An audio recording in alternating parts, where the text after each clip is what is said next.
team and the visitors Hull, both smarting after losing matches they threatened to win last week.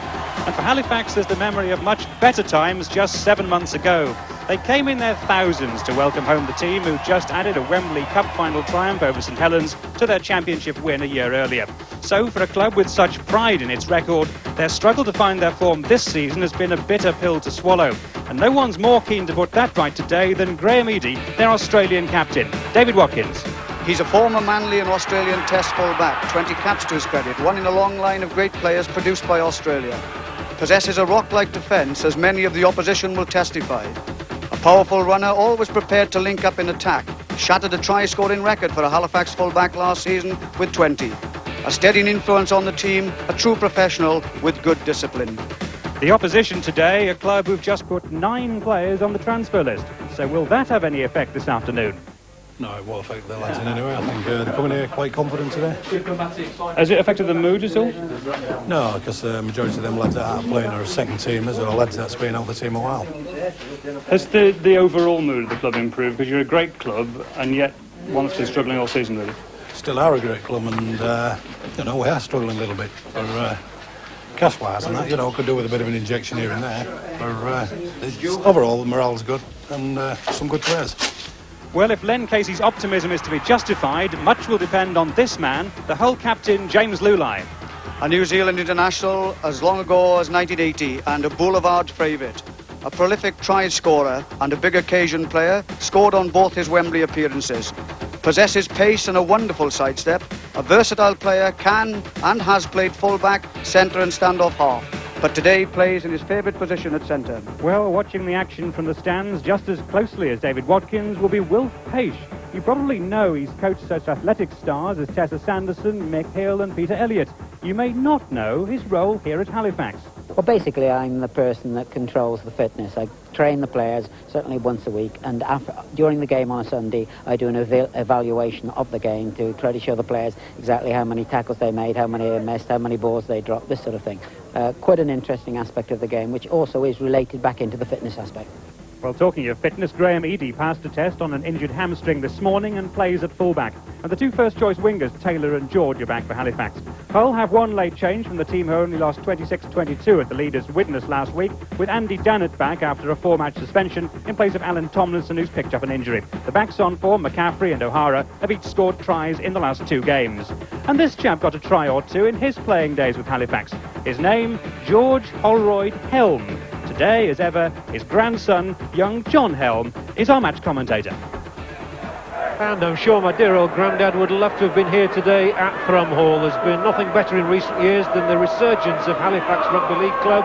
And here they are up against another of the great names in Yorkshire rugby down the years, Hull FC. Referee Stephen Haig from Ossett this afternoon, and it's a little bit dull and overcast and very, very cold.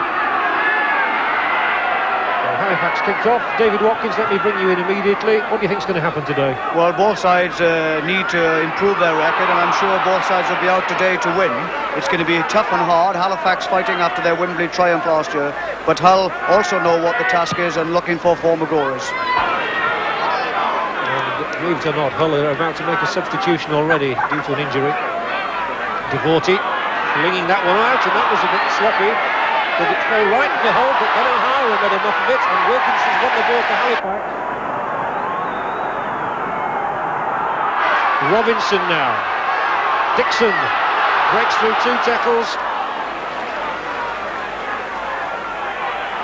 And Seamus McCallion's seen a lot of the ball at acting half-back. Pendlebury bringing Mick Scott into things. There's Scott now, slips it away in the tackle.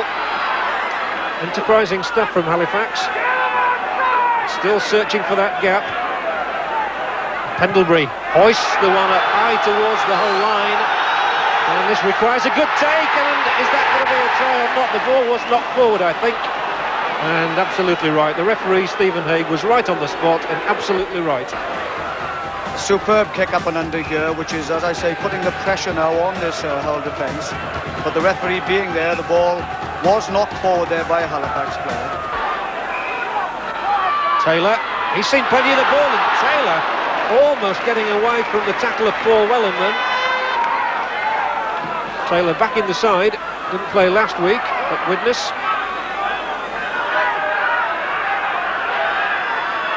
Scott and McCallion. Now Pendlebury, nicely done. Changed direction there.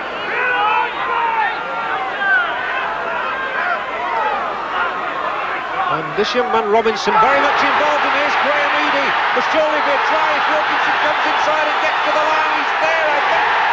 Wilkinson's in for the try.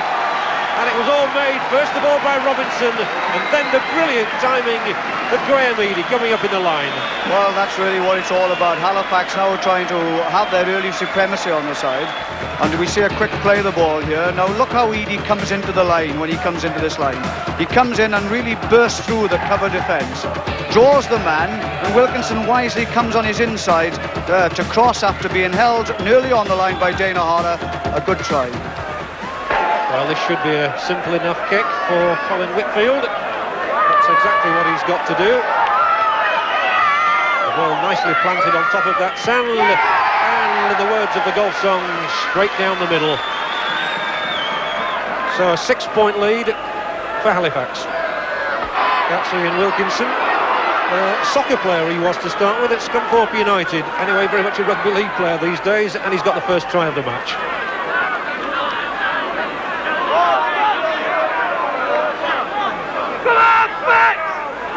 A big shout of "come on, Fax" there. The crowd here a bit disappointed by Halifax's start to the season. But here they are once more. We're in rip-roaring form at the moment.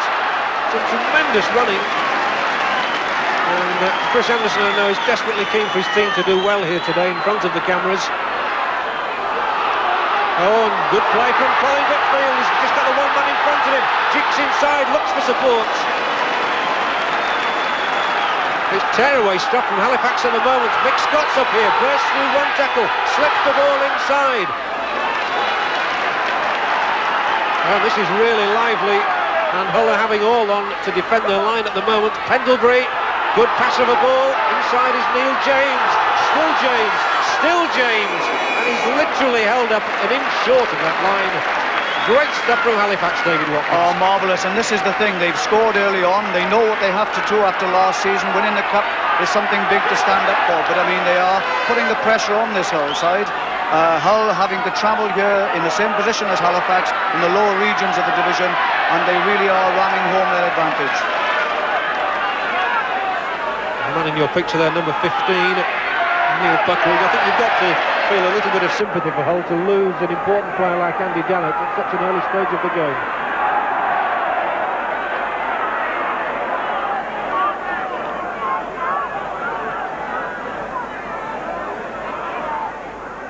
The usual entanglement of bodies, and a bit of relief looked for from Gary Pearce. And a kick forced straight into the hands of Graham Eady, who always seems to be perfectly positioned. Will George have to juggle with the pass?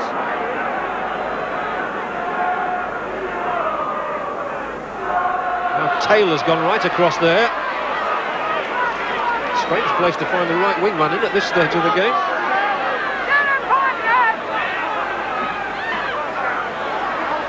Slipped by Neller, and Pendlebury again found a gap. Only made 7 or 8 yards there, but he's got the ball away in the tackle once more. Wilkinson couldn't hold on.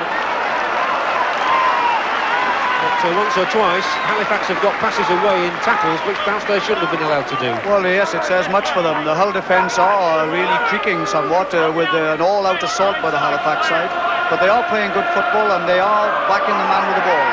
Out on the Hull side this time, Lulai back inside, bewildering stuff, and he's got Pearce running.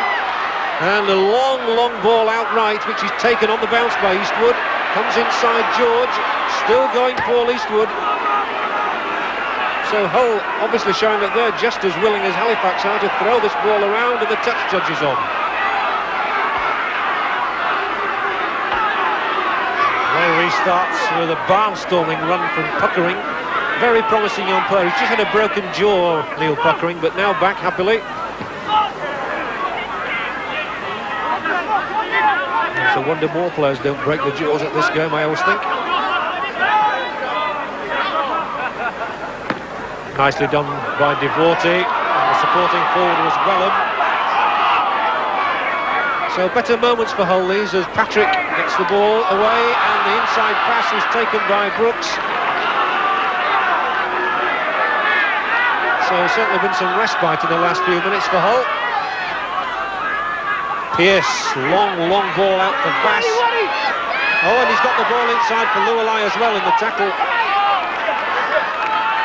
James Lualai always dangerous close to the line. And here's Pockering once more.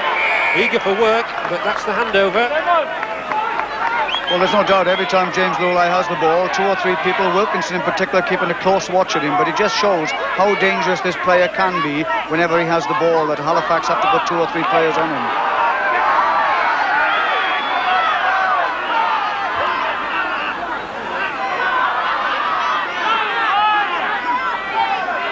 McCallion, the Irish-born hooker, you'd be surprised to know with a name like Seamus McCallion.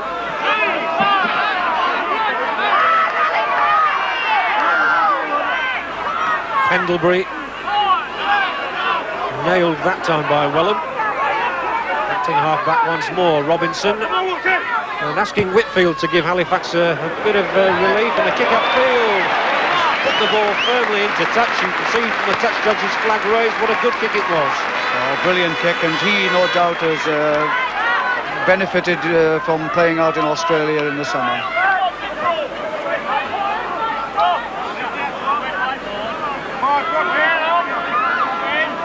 Two scrums. He's going to go ahead. McCallion or Patrick. Well, it's Hull's put in and he's out on the whole side as well. All right, now get out, both of your players! Oh, very vociferous crowd here today, I must say. Referee Haig also in good voice.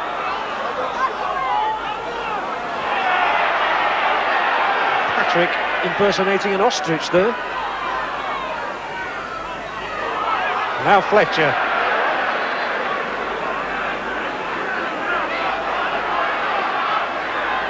Devorty once more. Lualai switched over and he's created a gap and Bass has gone through the gap. Eastwood's coming inside. Bass has found Eastwood. What a great tackle though. He was stopped dead in his tracks there by Taylor. But that all came about because Lualai had made the gap and still Hull so close to that Halifax line now.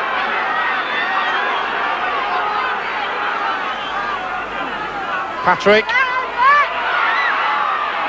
Hauled back by the Wombat himself, Graham Eadie. But the last few minutes have definitely belonged to Hull. Pearce, and still Pearce, got the ball back, it slipped out of the hand, but still Hull coming forward, and there must surely be a try out on the wing. No, he's cut inside himself, and that's a great score for Paul Fletcher. And Hull really deserved that for the pressure they've exerted over the last 5 or 6 minutes. Well, yes, they have. A superb drawing pass by Lualai to start off the movement, which caused the earlier fray near the line.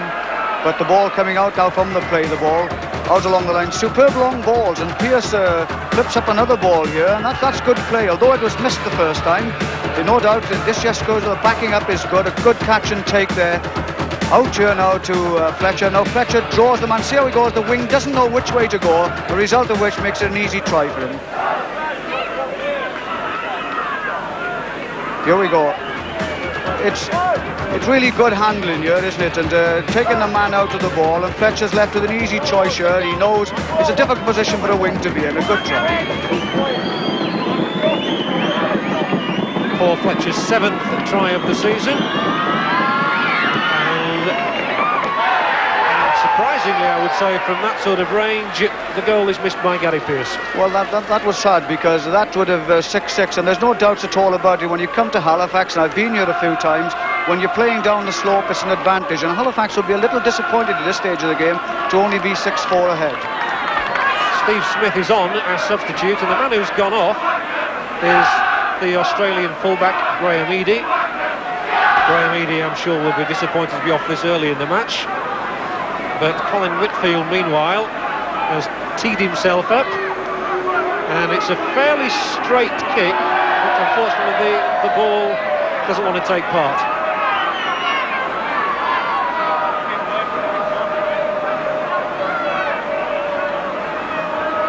Well, it won't worry Colin Whitfield.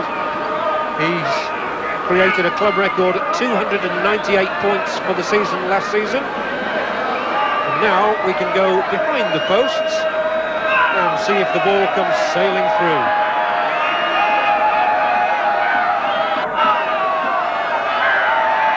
Whitfield will get plenty of height, I'm sure. And a big roar goes up, and a lovely shot there. Up go the flags, and Halifax stretch their lead to 8-4.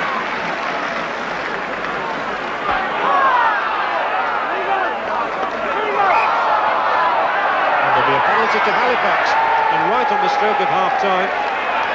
I think that was a correct decision, because the man was actually tackled and on the floor when the second man, Patrick, went in to take it away. But the referee right on the spot and awarded a penalty. And this is an important kick now for Whitfield, just before half-time.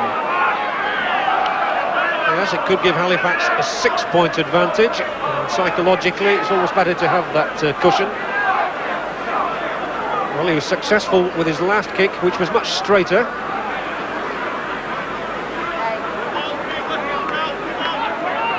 Ben Beavers trudges back with the bucket. Go on, Colin! And Whitfield is a very composed kicker.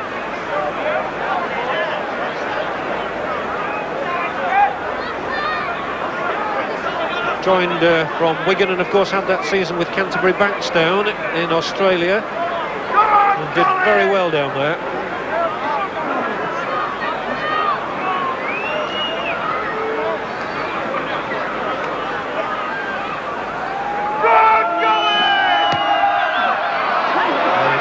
He's got the distance, and he certainly didn't have the direction either.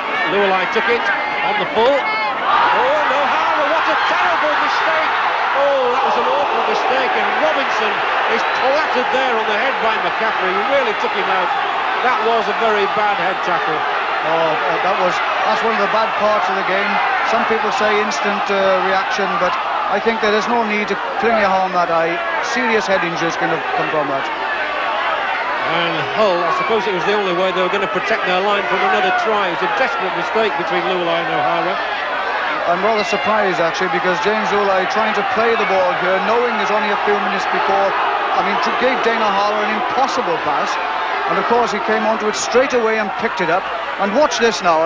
This is really is a bad tackle there. My feeling, David, was he should have kept on going straight, actually, instead of cutting inside.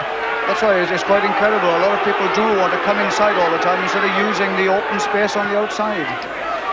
But McCaffrey has survived punishment from the referee. And Halifax is still here. Oh, I thought the hooter would have gone long ago, but it hasn't. And that's why Halifax is still pressing towards the line. But in fact, the hooter has now sounded almost unheard due to the booing of the crowd here, due to that incident, which has given us a fiery ending to the first half, David. Yes, it most certainly has. But Halifax, whilst 8-4 in the lead, will be a little disappointed, I think. They've had the advantage, as I've said earlier, coming down the slope. But the Hull side have stuck to it, have played too much Philly football in their own 25 to be good. They should leave it until they get up there, because when they've got up there, they have scored a good try. Just the 2 tries scored in the game, the first by Ian Wilkinson for Halifax and then one by Paul Fletcher. But 2 Colin Whitfield goals make the half-time score Halifax 8, Hull 4. Join us again just before we do. We can nip down to the touchline when Nick Powell is talking to the Halifax coach, Chris Anderson. What did you say to the lads at half-time? Win. Hopefully. And that was we know what's wrong, and hopefully we'll fix it up the second half.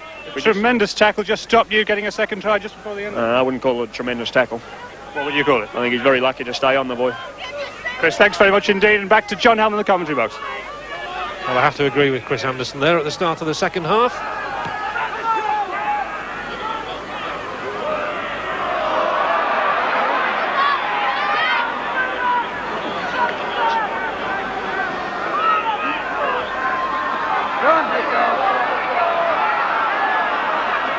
Well, the message was simple from Chris Anderson there, go out and win.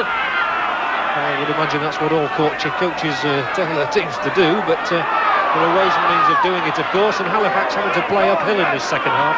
That's right, and there is a difference, actually, when you come here and you go in at half-time knowing that you can come down the slope second half. It does give you a bit more confidence. Good take by Eastwood.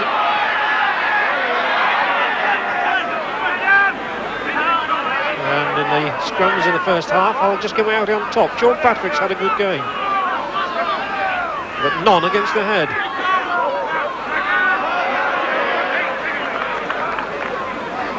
So probably a relief that we've only had the 5 scrums. It was along the way, and it worked out right for Hull in the end. It was a try for dangerous. Patrick and O'Hara now. Chip over the top. He might still get there. Well played by McCaffrey though. That's the best we've seen from the Australian. So we've seen the best of Meredith and the best of McCaffrey in the last few moments. And Hull are coming forward. That's Regan. This is Devorty. No way for him down the middle. And the referee keenly watching to make sure Halifax not going offside here. Lualai. And chances here if this ball is switched. And he looked for support and didn't find it now. Young now, 13, watch your feet, play a ball, and away. Still Hull, really close to the Halifax line with Lualai. And it's gone to ground and picked up once more. The Halifax find Neil James. I think that's one of the sadnesses about the Hull play at the moment. Whenever they're under a little pressure, instead of holding the ball and going down to use it again, they're letting it go. Tremendous relieving run from Steve Smith. Both sides have been a little nervy near the opposition line. Here's Meredith once more. Well, I was talking about Martin Meredith in your picture here.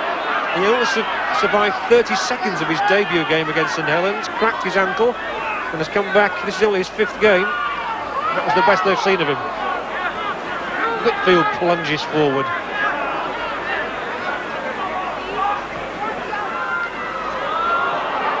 James looking for support, gets it from Robinson, who wriggles away.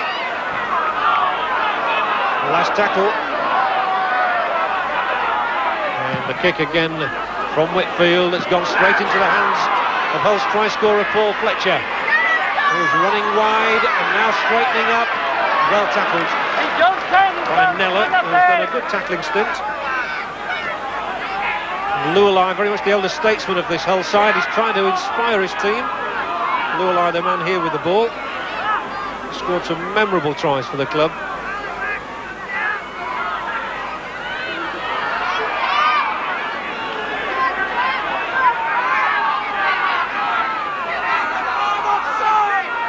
Devorty.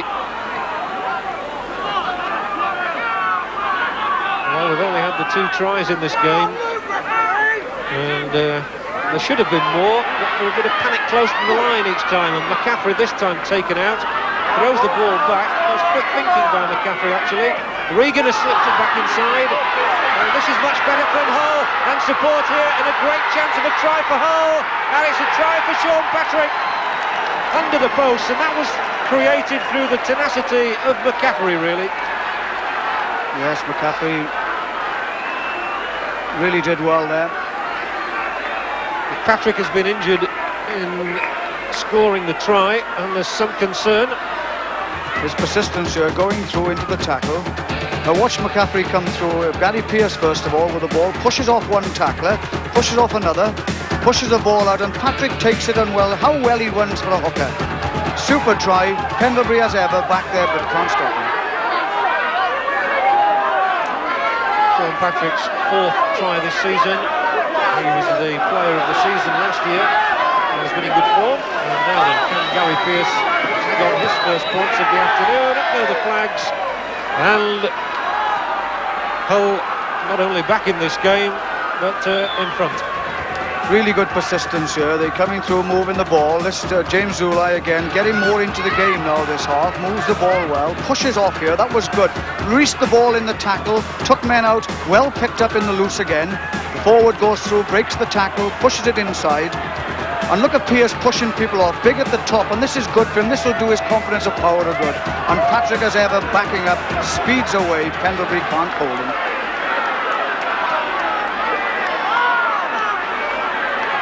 The situation in the game has changed, and for the first time Hull are in front, and Halifax have reacted by bringing on their second substitute, Ben Beavers.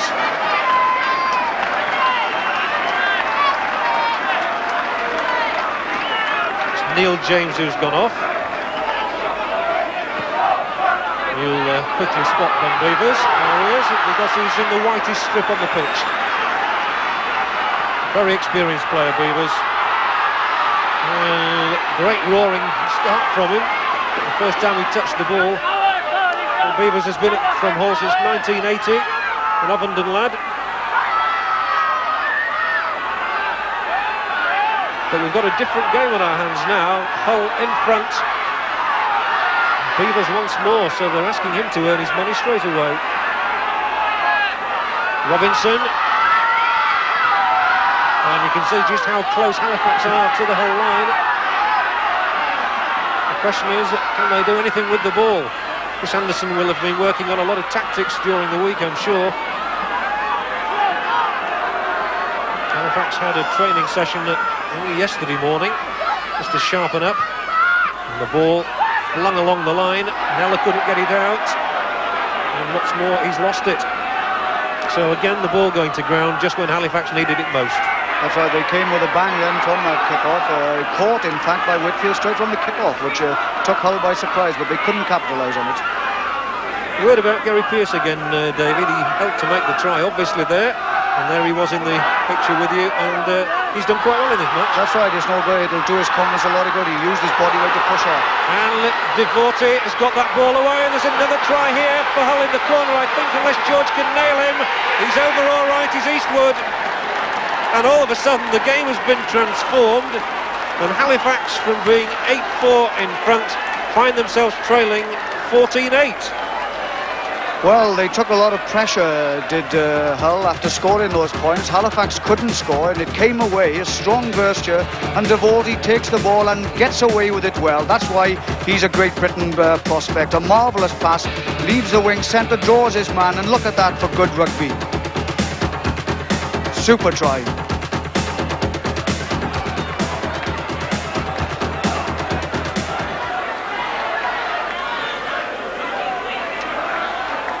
So Hull with their noses well in front now at 14-8. There it is. And Pearce can make it 16-8. And David Watkins, you were also making the point to me during the interval, in fact, that Hull playing downhill this half. Tremendous advantage to them, having kept Halifax to a 4-point advantage. Well, that's right. They must be very pleased with the way they've come out second half and scoring these points. They've now got to slow their game down, and it'll now tell how good this Hull side is. Are they on the way back if they can hold out here then? Pearce has to hook this kick with his right foot, and he's hooked it, and that's a brilliant kick from Gary Pearce, and that really is a tremendous kick. It's the 53rd goal he's kicked this season, and he's not one of the top kickers in rugby league. Good player is Gary, good player.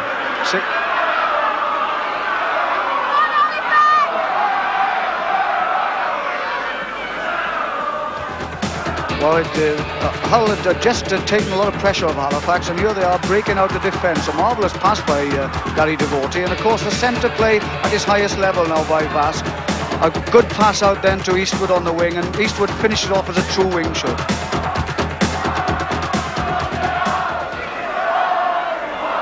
Classic shots there. And that's really rugby league excitement at its greatest. Hull all of a sudden beginning to dictate the game. Chris Anderson has got to be thinking on the touchline of just what he can do, especially as he's got both his subs on. Well, it's important that Halifax now get up into the Hull half and contain him up there, because if you can't do anything in your own 25. That's where they are at the moment, just outside it with Smith.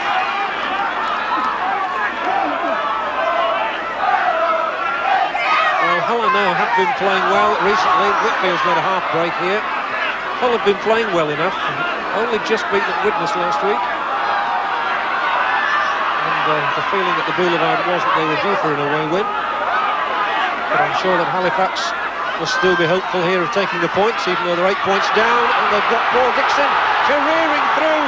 Paul Dixon, has he got all the way? He certainly has, and that's a marvellous drive from the second row man at the perfect psychological moment for Halifax. Terribly important. We were just talking, what was Chris Anderson going to do, and Halifax have done it for him. They've come back into the game through this boy Dixon. What a game we've got now. 4 points in it, and Paul Dixon He's always dangerous in these situations. Always dangerous, but look how McCallion takes the ball away from acting half-back to draw the man, and when Dixon does get the ball, he knows exactly where he's going, and that's important. Shrugs off a tackle and crosses.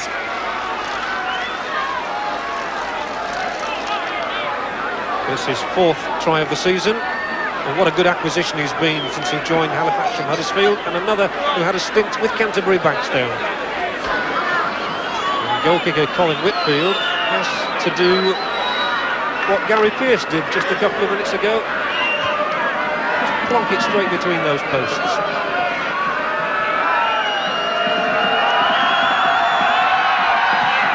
He's certainly got the height. Well, he screwed it right across the face of goal.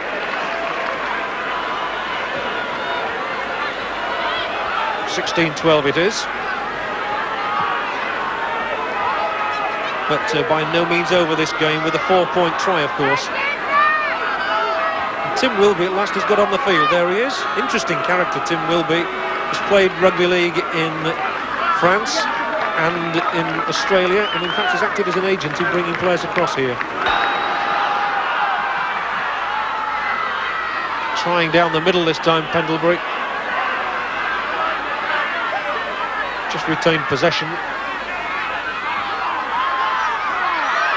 Now Mick Scott. Well, it's not often he gets on the try sheet, but I think he had that in his mind then. A bludgeoning run. Robinson looking for the return ball maybe. It didn't come, but Nellis still squeezed it out of the tackle. Now Beavers. And Hull's tackling having to be good. You see the referee raising his arm. That means we're on the last tackle. And the kick over from Robinson, who's taken out of the game by the substitute, will be, and the touch judge is on. I don't think the referee saw it. I think the referee was watching where the ball was. The touch judge is on, and that undoubtedly because Robinson was taken out of the game the second he kicked the ball by Wilby. Well, that was a silly thing because they'd already absorbed the Halifax pressure. It only needed Hull to retain possession to start moving back down the field, but unfortunately, and off he goes. What a sensation. Well, he's only been on 5 minutes, and Tim Wilby didn't expect to be playing in this match this morning. He's only in because Alan Tomlinson picked up a late injury and he's been sent off. And he's been on under 5 minutes, so one of the quickest sendings off of the season.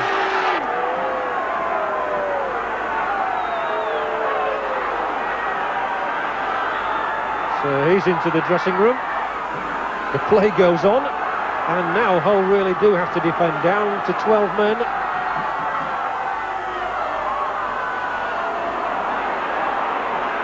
And in a moment, David, I'll ask you your feelings about that and about the way that some referees might have used the sin bin, but where this referee decided to send the man off. Whitfield, though, tries to break the tackle. They're storming forward now with Will Georges on a rampaging run. Gets inside. Hauled down just 7 or 8 yards short. Still going, though, and that's how close they are to the line now. Now a try now would increase the pulse rate for Chris Anderson and the supporters here, and Dixon is close to the line, and Dixon is so close, inches away, and it looked for the world as though he was in for his second try. They're trying to move it out wide to the wing, and there he goes, racing in, Mike Taylor, and a try that he thoroughly deserves for an afternoon's extremely hard endeavour. Oh, he certainly has. He's been everywhere. He's come in on defence, he's been on attack, and a fine reward for him to score a try there, but all back to Tim Willoughby coming on, causing that sending off. The referee, rightly in my opinion, did send him off. You have to make a decision there and then. Well, let's have another look at it, David. But you see, it's so important. McCallion moves the ball quickly, and that's the important thing. A long ball out, and strong running as well. You know, these long balls do make a difference. They take out the man, and of course it gives him the opportunity to run into the corner. The man is waiting for a good try. So, can he put this one over? Will be an almighty roar if he does. He's got a good right boot, as Colin Whitfield. And this is an extremely difficult kick. And the flats stay down, and the scores stay level. That's not a classic in football in senses, but it certainly had its share of drama. And McCallion attempting a drop goal, and he's wide of the mark. Well, McCallion's last drop goal was at Wembley in the cup final, so it would have been a nice moment for him to get another one.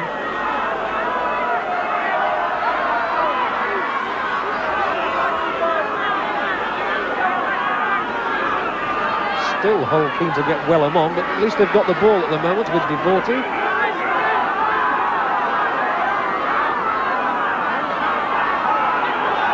And there are 10 minutes left, and it's 16 apiece.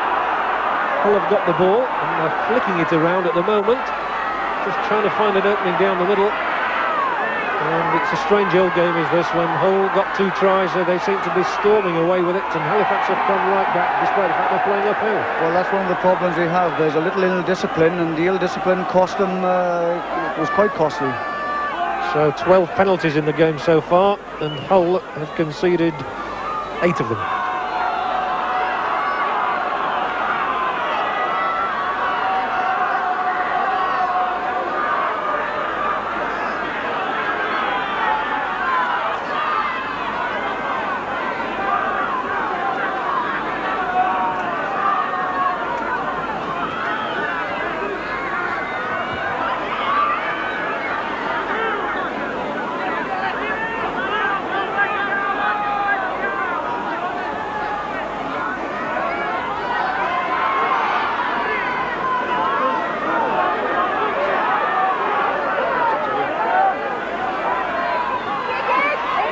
Hull's still very much intent on winning the points here.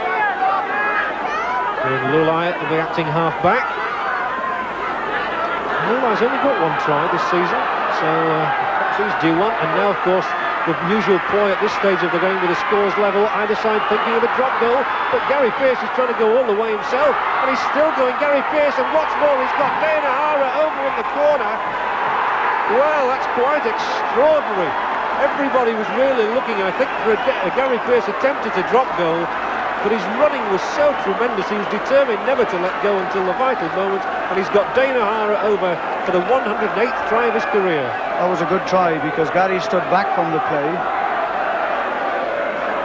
and then really took him on. He goes back here. I mean, the ball was passed back to him here to drop a goal. Everybody waited for Pearce, but Pearce, a good footballer he is, there's no doubts about that, drew the men here. Watch this, goes round the man. Now it's difficulty again, now he's running between 2. He gets held, but he is a big lad. He squeezes out of it, moves on further, draws probably, and Dana Hara on his left-hand shoulder. So the game is really seesawing here, and Hull are back in front. They lead by 20 points to 16. And Scrumdown has got off to a flying start, I reckon, in the 3 weeks we've had. Castleford against Bradford, Hull Chaos and Helens, and now Halifax and Hull. We've had some tremendous tries. And can Gary Pearce put the icing on the cake?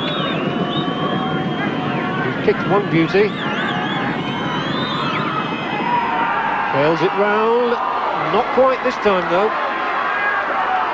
4 points in it. And Halifax are up against it here. And of course Hull now could well be looking, oh, they've lost the ball. And in fact it's the handover. I was just about to say that Hull would be looking to get Gary Pearce in for a drop goal, but Halifax have the ball. I think that would have been a wise decision there as well, really. It would have sealed things. Well, Hull have 2 players, Pearce and Devorty, who are both very capable of dropping goals. But they didn't do it, so Pendlebury restarts the game, plays it to himself, and runs into a rock-solid tackle from Stuart Vass. While Halifax lost only 4 games at home all last season, and if they lose this one, they'll have lost 4 at home already this season. So that's a sign of the times at From Hall. And they've certainly had their chances to win this match. But they've got the ball now. And it's not all over yet by any means. Dixon, scorer of 1 try, gets it away. Meredith in support.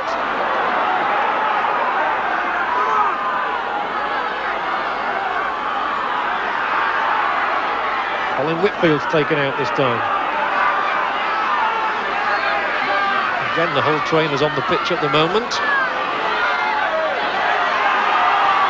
Nella and Halifax have got to do something quickly. And that's they've done. Meredith racing through. Meredith jinking one way, then the other. That's the third time we've seen the stand-up half do that in this half. It's the last tackle though, and of course a drop goal no good to Halifax at this stage. They need the try. They've got to keep the ball moving. It's dropped, and that's the handover, and another chance goes a-begging. Well, it was really. They are playing against a 12-man Hull side now at the moment. I would have thought it would have been better to move the ball out wide and look for the spaces on the outside, because Hull must be tired. And Hull know exactly what they must do, and I'm sure Len Casey will have drilled it into them. Do not lose the ball at this stage. Keep hold of it. It's very important now they bring it all the way back down to make it difficult for Halifax. And Eastwood again cuts inside, and he is a pacey lad, this Eastwood. Tremendous running from Paul Eastwood.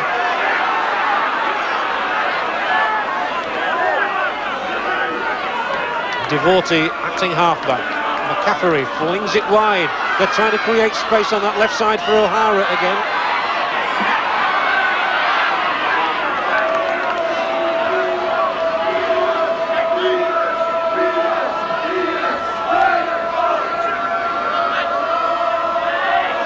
Lulai.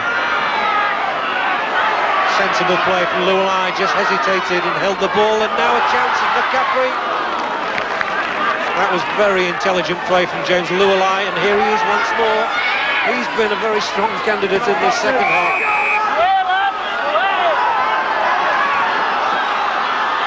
Once more, we've got a handover. We've had 3 of those in about as many minutes. Wilf George, still George. Great running from the winger. Brought down now.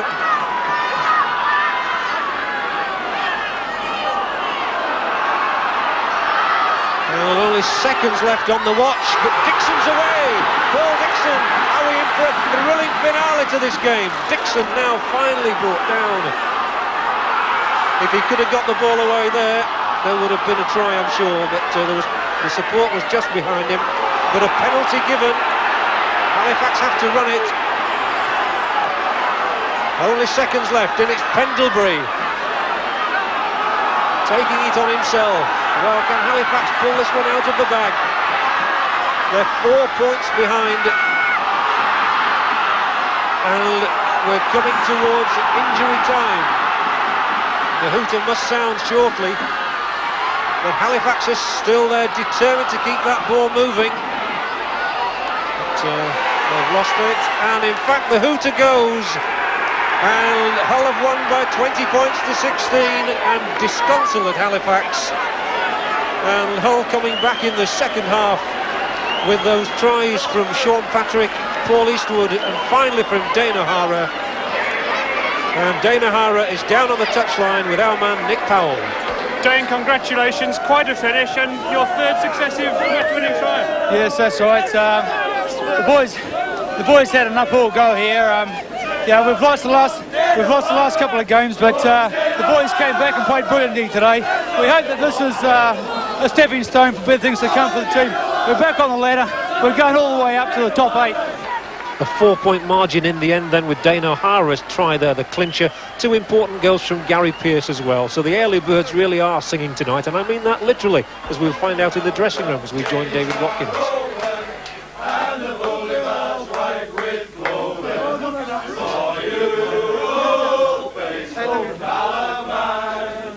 Well, Gary Pearce, man of the match, contributed with 2 lovely breaks and made tries, and a superb conversion, and no doubt you'll be delighted to accept the Stones Better Trophy Man of the Match award for your contribution this afternoon. Thank you, David. I'd just like to say, I don't think I deserved it, but it was a good team effort. I think we've worked hard for the last couple of weeks without getting a result. And I think this is for all the lads. And importantly as well, here's the cheque to go with it. Well done. I think I'll keep that.